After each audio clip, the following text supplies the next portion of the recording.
What's up everyone, I'm Matt Martin with The Grass Factor, and today I wanted to shed light with this interview with Miss Cindy Code on Project Evergreen. Project Evergreen has two different facets of the organization where they focus on green care for communities and green care for troops. So I hope you pay attention to this interview and you're reminded and can find something to get involved. The green industry has given so much to us. I hope you can find it in your heart of hearts to give back to it. And what a perfect organization for all of us to participate in to show our level of gratitude.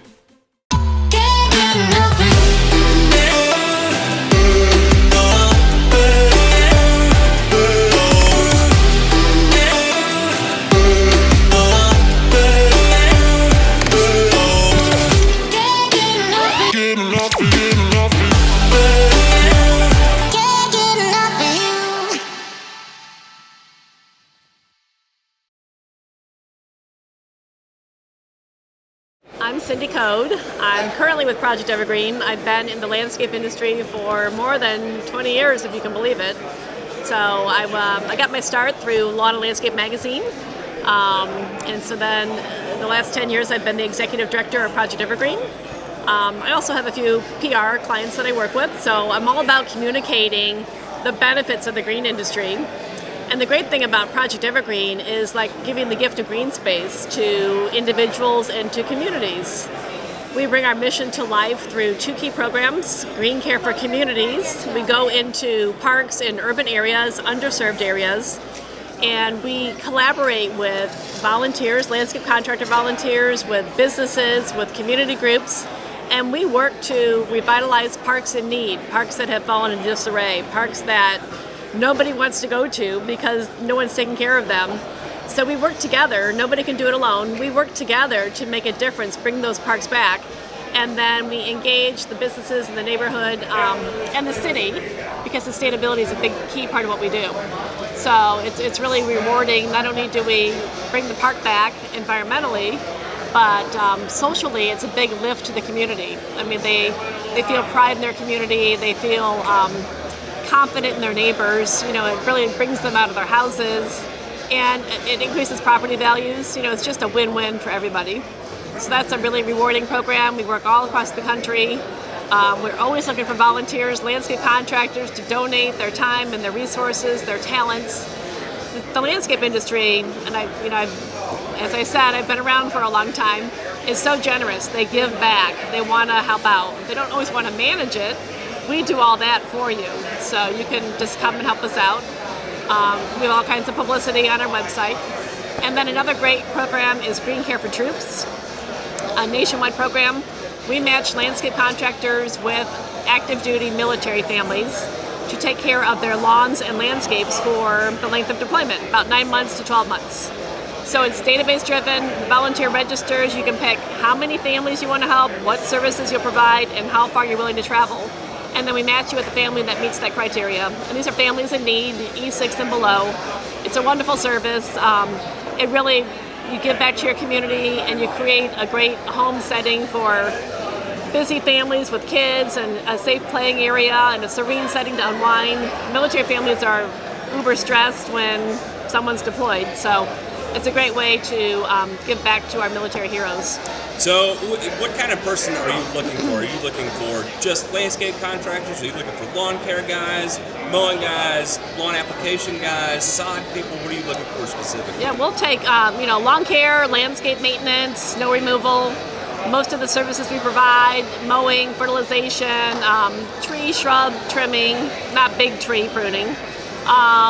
Perimeter, pest control, spring cleanup, leaf cleanup.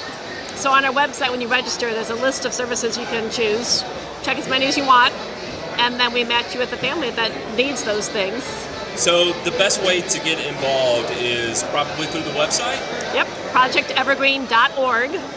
You can go to either program, Green Care for Communities, Green Care for Troops, but Green Care for Troops has a registration form. So just go there and look for the volunteer registration and sign up. On social media, is there a way for people to follow what you're doing? Yeah, we're on Facebook, Twitter, Instagram, LinkedIn. Now YouTube. And now YouTube. We do have videos on YouTube, but you can find us through our website. All of our social media icons are there. But we need your support. There's so many needy communities and needy military families all across the country. And we in this industry know how great our services are and know how well we benefit the environment and communities. This is the best way to give back. This is the feel-good side of the industry. I mean, this is where it's at. So can you talk more about the community improvement and specifically what types of projects and where have you taken on projects before to boost those local communities? We've been in 50 cities across the country. Wow. You can look at our project as resume online. Some big projects, we did an 18-acre park revitalization in Detroit. Whoa. 18 acres over 2 years. Whoa. We work in New York City. We do a lot of pocket parks and gardens. It's a great way to keep the developers from taking over those parks, because if they fall into disarray, somebody gobbles them up. We've worked in South Phoenix. We did a baseball project there. But in all cases, they really help improve the neighborhoods. In Detroit, I talked about how it was like a ghost town and people were afraid to come outside. In South Phoenix, gang activity had taken over the park because it was in disarray. People drove away from the park instead of driving to it. In New York City, one big benefit is that in the neighborhoods, there's a lot of people who've lived there all their lives, and there's a lot of younger people moving into the city, and there's an inherent distrust of the long-term residents and the young folks moving in. So healthy parks are a good way to bring the two together, and really helps to form those bonds, those relationships. So there's so many stories that we could talk about how these park improvements have really made a difference in these communities. Do you see the kids get involved? We do. We try to engage the kids in helping us with the project, depending on the day and school and whatnot. But we've had kids come and help us with the picking up rocks before we can get in there and aerate, or helping with the mulch, things like that. We have to reward them, bribe them with pizza and ice cream. But no, the kids help out, and then they love to obviously play in the park once it's been refurbished. Is there anything else we need to know? The sky's the limit, what Project Evergreen and its programs can do, but we can't do it without you. I mean, we need the lawn and landscape and snow professionals to join us. You don't have to, you can do as much or as little as you want to do. You can help in your community if we're not there yet. Help us do a park project in your community. We have the project management skills and the communication, we work with the media, things like that. We can show you how it's done. We can help you, or you can help us. But the big thing about our mission is we bring people together. We bring people together to collaborate, because nobody can do it alone, but we can all do it together. Awesome. Thank you. Thank you. Have a good one.